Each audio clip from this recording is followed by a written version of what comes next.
You have to think only one thing. Without Narendra Modi ji, we cannot imagine 2047. He is the tallest leader in the world.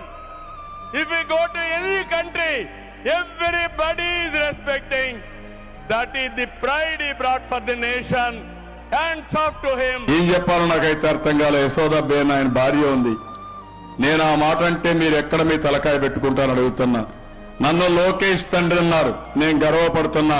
నేను అడుగుతున్నా, యశోద బేన్ భర్త ఈ నరేంద్ర మోడీ. అవునా కాదా తమ్ముళ్ళు అని మిమ్మల్ని అడుగుతున్నా. అవునా కాదా అని మిమ్మల్ని అడుగుతున్నా. అలాంటిది ఆవిడ దూరంగా పెట్టి మీరు మాట్లాడరే.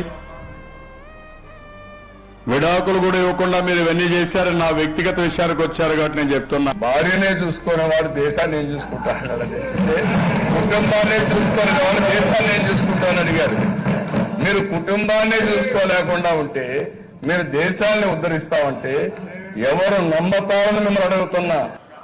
ఎప్పుడు మాట్లాడినా ప్రధానమంత్రి నేనేదో వాచ్యమేన్ అంటాడు. ఈయన వాచ్యమేన్ కాదు, దగాకోరుగా తయారయ్యాడు.